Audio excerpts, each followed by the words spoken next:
Olá, seja bem-vindo à TV CDL São Paulo, a casa do varejo paulista.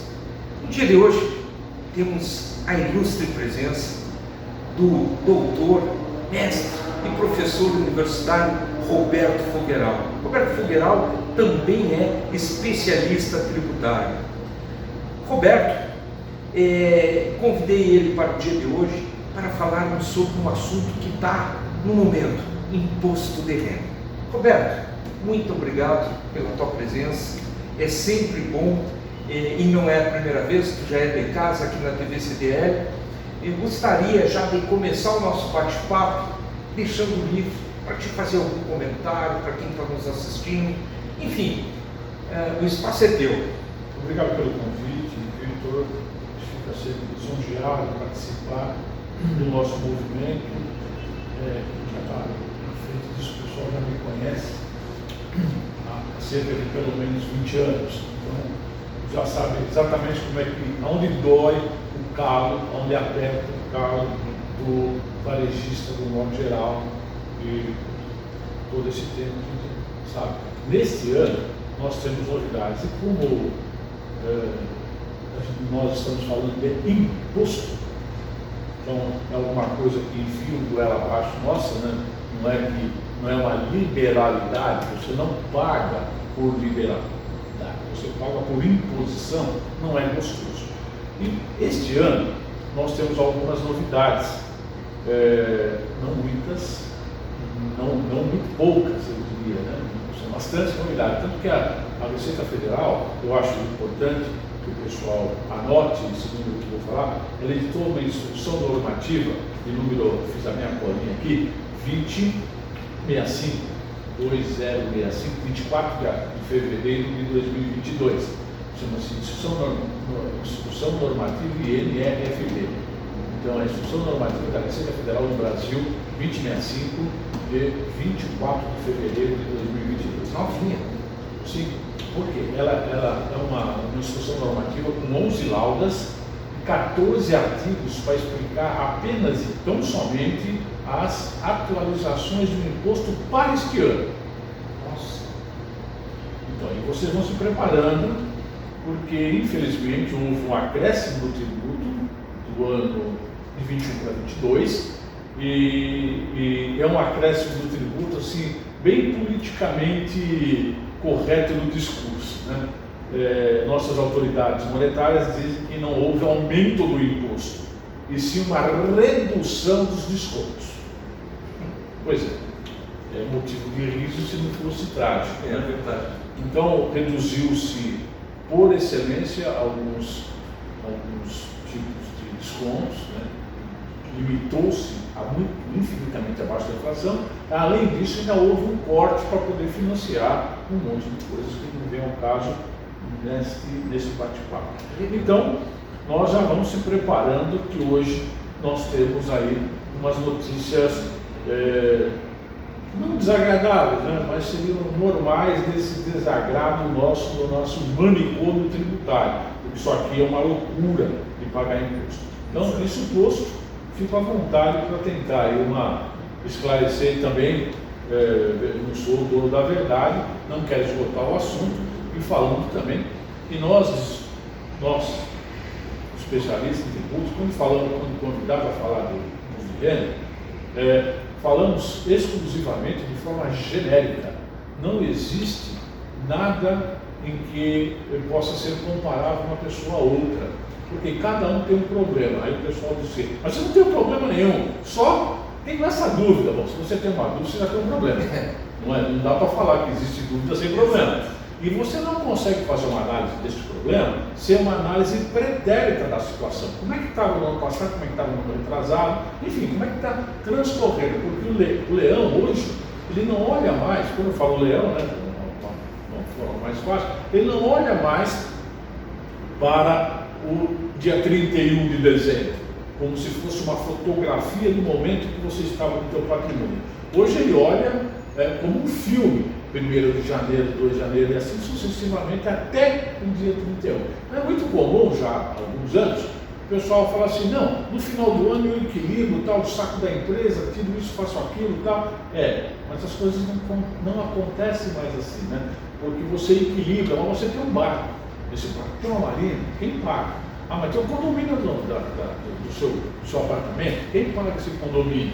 Perfeito. Então, Roberto, sem querer te cortar, senão tu já vai começar a responder antecipadamente muitas coisas, vamos começar já, né? Porque é uma pergunta que todos se fazem, inclusive eu, e tu começou a tua fala muito interessante, né? É imposto, não é algo que a gente faz porque eu quero.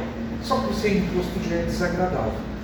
Mas por que a gente precisa, todo início de ano, fazer a nossa declaração do imposto de renda? Bom, primeiro vamos entender que não é imposto de renda. Então você vê, nós estamos no eleitoral, vai ser muito comum você ver diversos candidatos falar de que não vai mais tributar porque salário não é imposto, então não tem imposto de renda. Isso aí, todo ano a gente cansa de ouvir de todo que é candidato a qualquer coisa que ele vai falar isso aí. Bom, não é verdade. Por quê? O nome correto do tributo, então o imposto é uma classe de tributo, nós temos três, você tem o imposto, a contribuição e a taxa. Tem outros, são cinco, mas os mais importantes são eles. Então é uma classe, o imposto é uma classe do tributo. O nome correto desse tributo, imposto de renda, é o apelido dele. O nome correto é imposto sobre proventos de qualquer natureza. Ponto final. Então, o salário é um provento? Pagou imposto. Eu vendi minha casa, é um provento? Paguei imposto. Não importa. Tudo tem um critério, mas tudo que eu recebi, previdência é um imposto? Previdência é um provento? Eu recebi, é um provento. Ponto final. Então, e hoje tem todos os mecanismos. Então você tem que pagar ao Estado o imposto sobre a renda. Olha, e na verdade, o que você acaba pagando é a variação patrimonial. Então, se você teve entrada e saída de igual tamanho, não vai refrescar muito e você não terá imposto a pagar, algumas exceções do modelo. Então você paga sobre o teu patrimônio. Agora, como que você prova isso para a Receita? Através da sua declaração de imposto de renda. Então você faz a declaração de imposto de renda, vulgarmente chamar, que o técnico chama de declaração de ajuste. Por que ajuste? Durante o ano você já deve ter pago como devia, né? E agora você vai ajustar no final do período o tempo e o valor que você tem que receber e pagou para você. Saber se pagou, se recebeu, ou se pagou, tem a pagar. Ou se você tem a receber, ou se não pagou a mais. Simples assim. Então, por isso que você tem que fazer. Por que no começo do ano? Porque é a data mais próxima que reflete o 31 de dezembro passado. Perfeito. E aproveitando, embora não estivesse aqui no script, mas baseado no que tu falou, daí nasce também aquela outra palavra que a gente diz restituição. Tu vem pagando ao longo do tempo, chegou no final do ano, tu pagou a mais do que deveria. Aí é restituído ou isso não tem nada a ver? Não, tem. Se você pagou a mais, é restituído, óbvio, né? Sim. Agora, o que eu vejo, você vê, a desinformação do povo brasileiro contra todo mundo é tão gigantesca, tão grande, e a gente vê isso todo dia no nosso negócio, enfim, na nossa vida, né? Eu na minha vida profissional, vejo essa falta de conhecimento, né? Muito grande a respeito do tributo, que eu canso de ver pessoas ficam extremamente satisfeitas quando tem a receber. Eu falo, não é possível. Quando você tem a receber, significa que o Estado meteu a mão no seu bolso muito mais do que ele devia e está te devolvendo sem juros, sem correção, sem nada. Então, como é que você pode ficar contente com uma situação dessa? Seu bobo, você pagou a mais e fica contente? Você tem que ficar contente quando tem que pagar imposto a mais, não quando ele tem que te devolver. Quando ele tem que devolver, ele te usurpou, tirou, extraiu, expropriou dinheiro do seu bolso e está simplesmente devolvendo. Então, o critério é diferente. E sem a devida correção monetária. Não, você só vai ter correção a partir desse momento, né, da declaração. E muitas vezes a restituição é parcelada também ou não? Não. Ou ela sempre é integral? Ah, tá bom. Você pode ir no banco, tem uns bancos que tratam isso como como um produto de financiamento. Você vai lá com a sua declaração de imposto de renda, garante aquilo lá e ele te empresta dinheiro. Eu não aconselho, porque se tiver algum problema, você ainda está perdido. Você tem que pagar os juros e mais o problema que você tem. Na verdade eu acho que é quase que insano isso, né?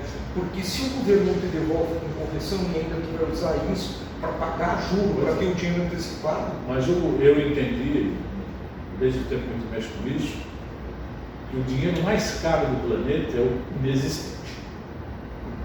Não é? Então, você faz, quando você está precisando de dinheiro, senão não existe agiota. É verdade. Não é? É verdade. Bom, vamos lá. Como declarar empréstimos? Já que a gente está nessa linha aí, né, entramos sem querer nesse assunto de pegar dinheiro, como faz a declaração desses empréstimos? Bom, primeiro você tem que, principalmente esse ano, né, porque a incidência é muito maior de empréstimos, né, você tem que declarar os teus empréstimos na dívidas e ônus reais.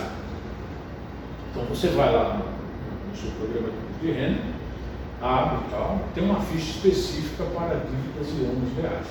Então, e você tem lá a situação do ano anterior e como é que você ficou no dia 30 de dezembro. Normalmente, você deve ter feito isso, o seu empréstimo, numa instituição financeira normal, né? Regular, e ela te manda os extratos de como você estava na situação sua de 31 de dezembro de 2020 e como ficou a sua situação em 31 de dezembro de 2021. Nesse meio tempo, você deve ou contrair o empréstimo, ou você contraiu o empréstimo anterior a 20, né, ou durante 20, né, você já tinha lá o teu saldo devedor naquele momento. Então você vai calcular o valor que você pagou e deduzir daquele valor devido.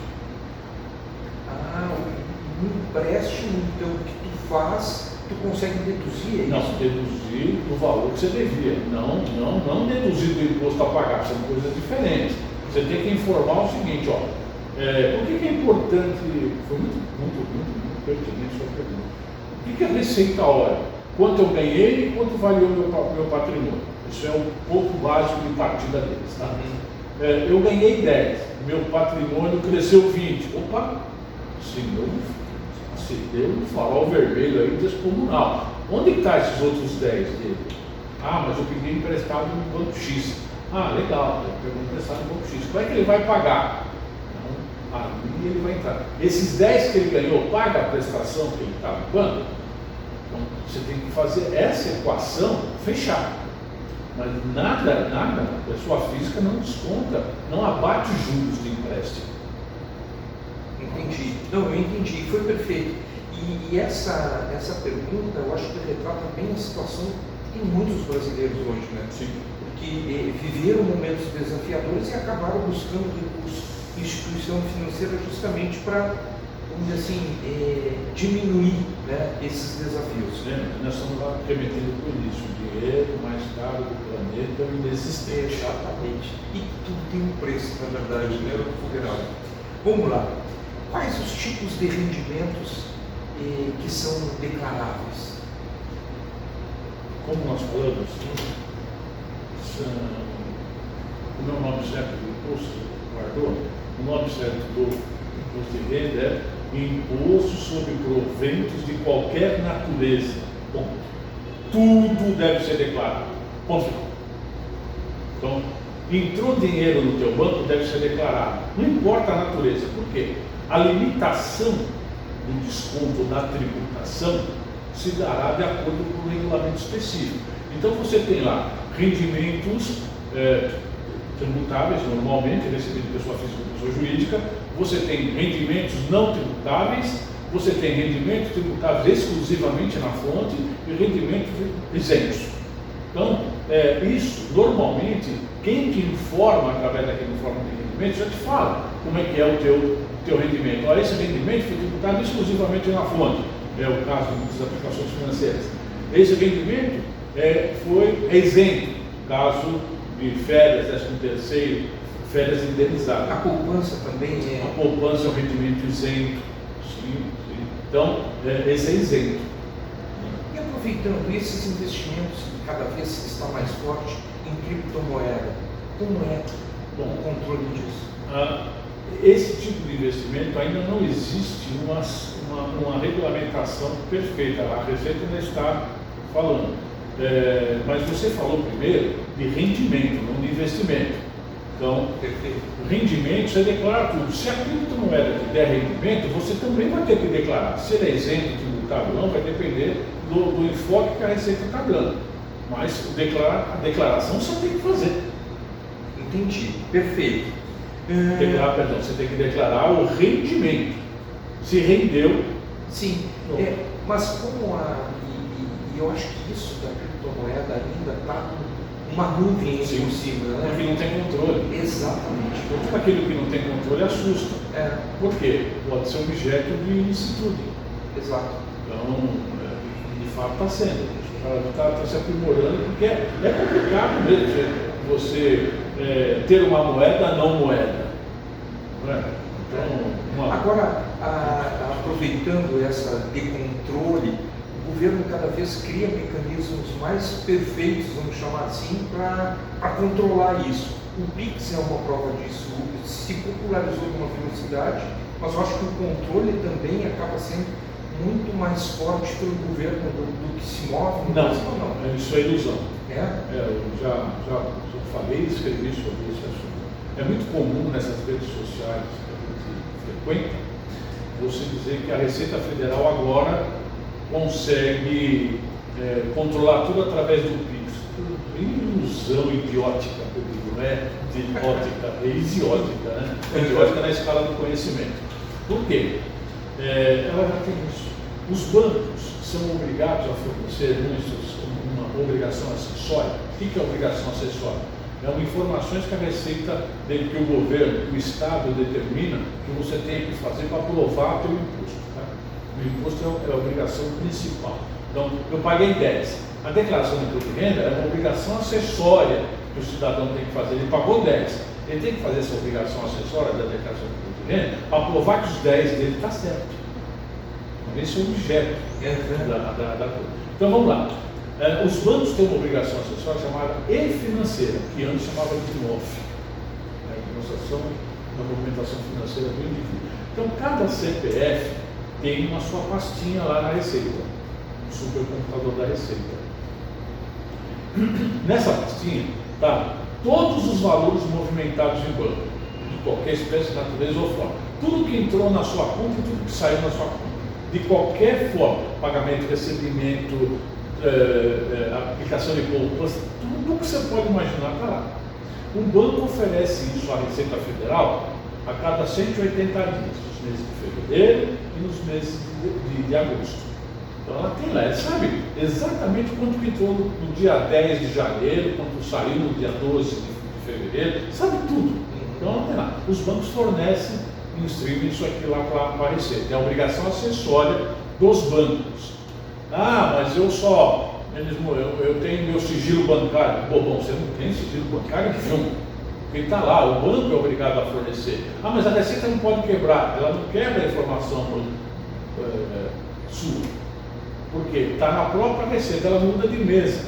O delegado da Receita Federal baixa uma ordem de serviço e acabou. O fiscal A vai emprestar para o fiscal B. Isso daí, ela não circulou a informação, inclusive através disso aí já existe até jurisprudência do STF. Então eles entendem que a Receita tem que ter acesso à sua movimentação para entender se você está sonegando ou não. Que o princípio, até expliquei, se não me engano, é uma solução de 815 de 2015. É velho, de 2016. Então a Receita, se não me engano, é do Gilmar Mendes. Ele diz o seguinte, olha, o cidadão não pode se furtar o princípio básico de pagar imposto e o Estado tem a obrigação de exercer todos os seus meios para controlar se esse imposto está certo ou está errado. Então tem aí, então o PIX foi só um elemento que não faz absolutamente nada. E se tivesse toda essa força que se diz que o PIX tem, não teria sequestro sendo pago com o PIX. Por que? A polícia não consegue pegar o ladrão e a Receita consegue pegar você? Não, isso é ilusão, né? Perfeito. Esse teu comentário no final, eu acho que exemplifica bem exatamente isso. Benefícios previdenciários são rendimentos tributáveis? Novamente, provento de qualquer natureza, o nome do imposto. Benefício previdenciário, vulgo aposentadoria. É provento? Ponto, já respondeu. Sim, tem que ser declarado. Se vai pagar ou não é outra história, porque vai ser uma determinada escala e regulamentos, né? Mas tem que ser declarado. Perfeito. Isento de pagar imposto de renda retido na fonte, precisa declarar esse ano? Olha, quem precisa declarar esse ano, quem na média ganhou cerca de R$ 2.380 por mês, o que vai dar aproximadamente R$ 28.600 aproximadamente no ano. Você também, mas na média eu não ganhei isso. Pode ser ganhou, porque eu recebi de uma vez só R$ 30 mil. Por exemplo, depois eu perdi o emprego, eu não recebi, fiquei 11 meses parado, eu recebi em janeiro. Se você dividir por 30, vai dar se você dividir por 12, vai dar por mês do ano esses 2.380. Você tem sim. Mas vamos supor uma outra situação. Você recebeu R$ 20 mil no ano. Um motivo qualquer, perdeu o emprego, não tem mais uma relação dessa natureza, né, empregatícia, e você teve nesses R$ 20 mil que você recebeu lá em janeiro, fevereiro, não sei, uma retenção na fonte. Como é que você vai acertar sua vida com a Receita para ela te devolver aquele imposto retido dos 20 mil? Declarando o imposto de renda. Então você faz a declaração e busca o seu dinheiro de volta. Aproveitando, vamos supor, a pessoa ficou desempregada, ela tinha lá o carrinho dela e tal, passou o primeiro ano da pandemia, conseguiu se manter com algumas economias, segundo ano da pandemia, não tinha mais recursos, vou vender meu carro. Aí vai lá e vendeu um carro por 40 mil. Ela vai ter que pagar imposto sobre esse valor? Normalmente não, mas aí você precisa analisar se houve um ganho de capital. Então, quem teve ganho de capital em qualquer mês do ano tem que declarar. Se ele vai pagar o imposto, é outra história.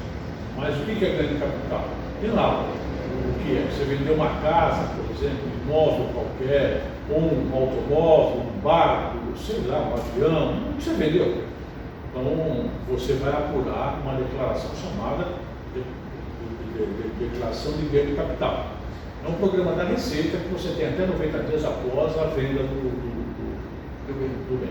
E aí você apura com as regrinhas próprias, quando você comprou, você coloca lá quando você comprou, quando você vendeu, por quanto você comprou, por quanto você vendeu, para que você pagou. Comprei um carro por 50, teve depreciação, eu já tinha um carro há 5 anos, conseguiu vender por 35. Não vai dar imposto. Não teve ganho de capital. E uma coisa que tu falou... Mas só que você tem que declarar para dar origem nesse dinheiro, não que apareceu esse dinheiro para você poder gastar. Perfeito, entendi. E uma coisa que tu falou ali, que também me chamou bastante atenção, que a grande maioria das pessoas acha que declarar um imposto é tu já pagar algo do governo. Não. E é muito pelo contrário, tu pode declarar para justificar e não ter que pagar e até mesmo não ter nenhuma complicação. Correto? Corretíssimo, exatamente isso. E o inverso também, né? Para você ter que receber aquilo que o governo te cobrou a mais. A mais, porque a restituição está aí, né? Senão não teria os lotes de restituição já programados. Né? Então já fica bem claro para todo mundo que declarar não precisa ter temor. Não. Temor é se tu for declarar algo que... Lembra quando nós estávamos falando do empréstimo? É a mesma coisa. Então você tem que declarar. Quando você está falando de investimento, é a mesma coisa. Eu investi, eu pago imposto? Não. Você paga o rendimento desse investimento. São coisas diferentes. Até mesmo porque o valor que tu investiu, teoricamente, ele já foi declarado, né? Ou seja, ou tu está pagando na fonte. Já foi. Isso. Se não mudarem isso, né? Porque está para mudar também? Existe. O Brasil é um país extremamente complexo nesse sistema, que é um manicômio tributário. Por que manicômio? Se você pegar a definição de manicômio é aquele lugar onde você guardava os loucos sem ter intenção de curá-los. Então, isso aqui é um manicômio, ninguém tem intenção alguma de mudar isso aqui. O que eu ia ter de gente que perder emprego se isso aqui fosse fácil? Então é muito complexo. Muito bem, então através desse manicômio, você tenta fazer essa compensação. Então você tem um aumento da mudança, né? Então o Brasil tributa, a produção tributa, o serviço tributa, comercialização, e agora está lá, está sendo votado hoje, dia 16, quarta-feira, agora, a possibilidade de se tributar distribuição de lucros. O que é exatamente isso?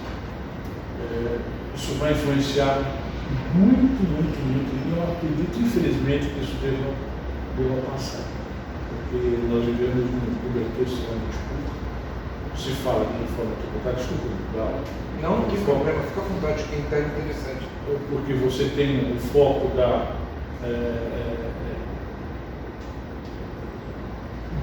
reforma tributária. Antes de uma reforma administrativa, é a mesma coisa de eu comprar um sapato, que aqui no meu, compra qualquer um, porque depois eu vejo o tamanho do pé. Então, eu não sei quanto custa a minha despesa. Como é que eu vou saber quanto eu tenho que ganhar? Então é isso que nós vamos fazer. Primeiro eu vou ver quanto eu ganho, para depois fazer a minha despesa? Não. Então qual é o tamanho do Estado que nós precisamos para fazer funcionar? Depois qual é a receita para pagar todo isso aí? Nós temos um caminho inverso, sim. Então, desde que eu era moleque, já faz bastante tempo, eu escuto falar de reforma tributária no Brasil. E nunca há uma reforma tributária, e sim um aumento do custo. Nesse caso da tributação dos lucros e dividendos, é isso. Lá em 95, existia uma estrutura que a gente podia usar na contabilidade, chamada correção monetária de balanço, em que eu podia, quando tivesse capital próprio, deduzir a variação desse capital em cima do ativo do imposto a pagar na pessoa jurídica. Isso foi mudado em 2005 e negociou a extração dessa redução do lucro da pessoa jurídica para a não tributação do dividendo na pessoa física. Então, quer dizer, eu apliquei na empresa, corri o risco, trabalhei, tudo que você pode imaginar, o que sobrou aquele dinheirinho, eu vou distribuir, não, antigamente pagava imposto. Aí tirou-se essa compensação e esse lucro na pessoa física não foi mais tributado. Agora estão querendo voltar, mas estão esquecendo daquela história lá atrás que já se pagava isso. Então, está vindo mais um aumento da carga tributária. E eu costumo dizer que empresário nenhum paga imposto. Melhor, o empresário que paga imposto está errado. Afirmo categoricamente, ele está errado.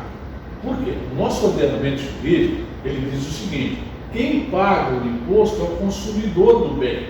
Então, se A produziu, vendeu para B, quem pagou esse imposto foi o B. O B vendeu para o C integrar em outra coisa, esse C pagou o imposto, se creditou e vai assim na cadeia. Quando chegou para que eu comprasse esse terno, essa camisa aqui, eu já paguei o imposto lá no plantador de algodão, que vem subindo na cadeia. Por isso que se fala de carga tributária diferente do imposto devido.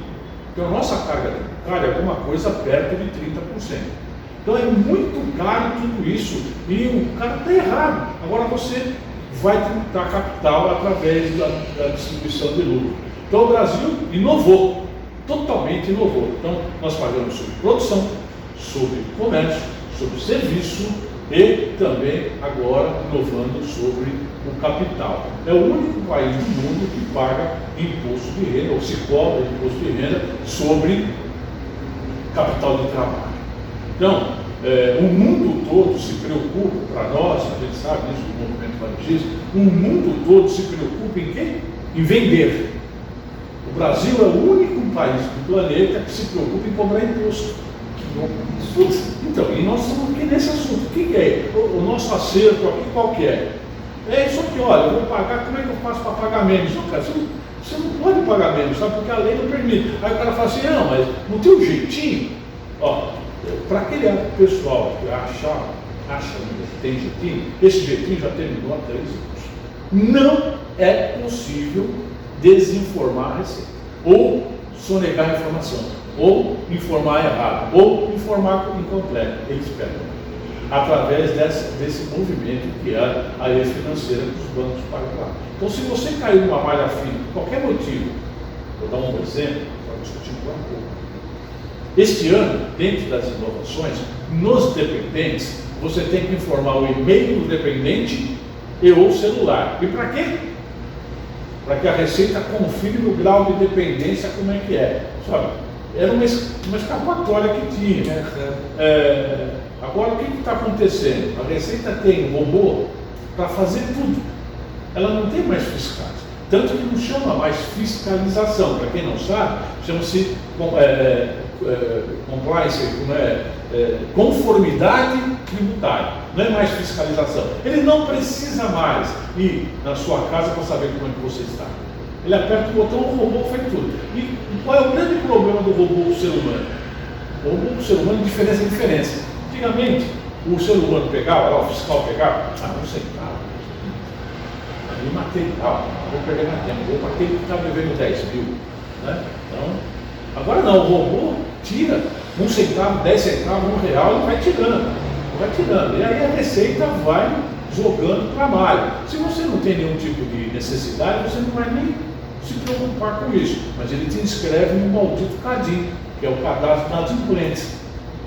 Por você não atender, não existe só inadimplência financeira, existe inadimplência de obrigação de fazer. Então você tem que atender uma notificação da Receita Federal. Você não cumpriu essa notificação, você está inadimplente. Essa inadimplência vai lá para o CADIM. Amanhã depois você vai vender o seu Monza velho, né? Você vai vender o seu Monza e não vai poder transferir porque você tem um bloqueio lá do CADIM. Ela não vai te... Aí tu vai descobrir o que foi justamente o imposto que tu acabou não declarando. Não necessariamente. Ele fala assim, olha, explique como é que você deduziu isso do teu dependente sem o CPF. Então, informe o CPF, você não cumpriu, você não sabia. Ele não vai bater, não vai mandar uma notificação para você na sua casa, ele vai lá no portal do ECAC e você que se vire. Para ele é tudo continuar. Se você perguntar isso para um cidadão comum, normal, mediano no Brasil, fala, o que é ECAC? Eu falo, o que é isso? É McDonald's?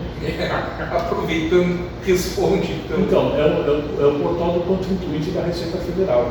Você entra lá, tem o portal do ECAC, que é o atendimento do contribuinte, e você sabe se tem informação, tem uma caixa de correio, você vai lá e abre. Perfeito. Bom, o Fogueiral, a gente já passou do nosso tempo, mas eu gostaria, eu passo rápido, tu viu como o assunto é interessante e envolvente, na verdade, né? E eu tenho certeza que todos aqueles que estão nos assistindo também estão Desculpe. Não, sim. É evidente que esse tipo de papo gera mais dúvida do que esclarecimentos, né?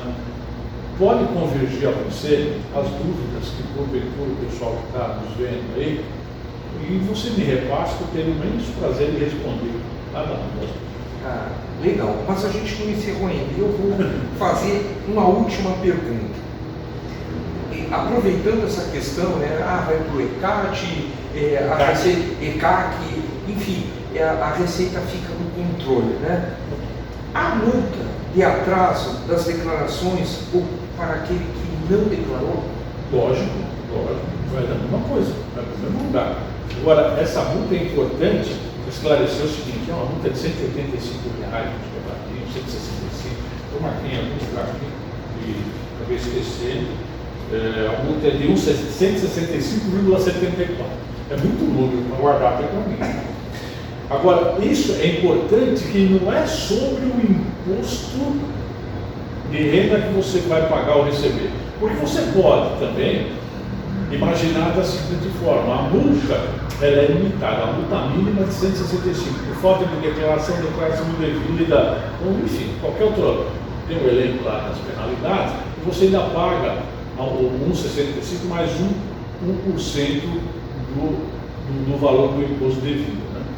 Só que, perdão, é 1% ao mês, limitado até 20% do imposto devido. Mas você fala assim, olha, eu tenho que receber 10, então não devo nada. Não, não é isso. Se você tem que receber 10, mas quanto você tinha que pagar seu imposto? Eu tenho que receber 10, mas eu tive 2 milhões de retenção na fonte. Então você tem o imposto de venda na fonte, você devia de imposto 2 milhões e 10. Então você vai pagar o imposto, 20% de multa, né? Até 20% de multa, sobre 2 milhões e 10 mil reais. Então essa é a grande diferença. Não é sobre o imposto. Então você tem, o cara tem que declarar naquela situação, né? Ele teve um bem, uma propriedade de mais de 300 mil reais, bem de mais de 20 mil reais, teve lucro ou prejuízo em operações de atividades rurais, né? Enfim, ganhou mais de 40 mil reais de produtos, de aplicações financeiras, ele tem que dar. Ele não declara, mas ele não tem imposto a pagar, porque nada daquilo gerou imposto a pagar. A multa é de R$ 165 reais. Entendi. Ou seja, se ele não tinha nada a pagar, ok, a multa é de 165. Se a Receita perceber que ele tinha um preço a pagar... Não. São coisas diferentes, né? Desculpe, vamos deixar bem claro. Ele não tinha nada para pagar. No momento que ele não apresentou a declaração que ele tinha que apresentar, ele tinha obrigação acessória, lembra da obrigação acessória? Sim. Essa multa vira uma obrigação principal dele pagar. E vai lá picadinho com o efeito da restrição, constrição de bens para frente. Entendi. Então, e além disso, ele vai, por exemplo, não é o que ele fez a declaração, não, mesmo assim ele não fez a declaração, tudo, porque ele tinha para receber. Mas a Receita sabia que você tinha para receber? Ela não sabia. Ela sabia num espaço, num lugar, alguém que reteve de você, e quando você devia pagar, você não foi falar, eu fiz isso, aquilo com dinheiro, apliquei, perdi, ganhei. Não faz isso. Aí ela vai te debitar sobre o imposto que você devia. Perfeito. Fogueiral, eu gostaria de ficar mais umas 2 horas aqui conversando contigo, mas já vou deixar o convite. Como o assunto, ele é um assunto complexo, extenso, e certamente, e tu falou muito bem, as pessoas que estão nos assistindo talvez fiquem com algumas dúvidas. Eu vou fazer já um convite antecipado, antes do final do prazo. 29 de abril. Que eu já ia fazer essa última pergunta que eu tinha deixado passar. 29 de abril, antes do dia 29 de abril, talvez lá para o dia 15, aí a gente vê a tua agenda, e vamos voltar a falar um pouco mais sobre o imposto, né? E essa questão de limite de prazo e coisa e tal. Pode ser? Então fica aqui o convite. Pessoal, muito obrigado pela audiência, obrigado por estar aqui conosco. Tenho certeza que esse assunto é de interesse de todos e nós vamos, conforme eu já fiz o convite, vamos ter uma nova oportunidade com o Roberto Fogueiral para conversar. E aqui eu deixo um espaço para que vocês também participem do próximo programa. Se vocês têm dúvidas, têm perguntas, querem fazer algum comentário, deixe o comentário aqui nesse vídeo, porque na próxima entrevista com o Roberto Fogueiral eu vou trazer as perguntas e os comentários que vocês fizerem para que o Fogueiral possa esclarecer, ok? Então participe. Esse programa foi criado para vocês. Muito obrigado e até a próxima quarta-feira.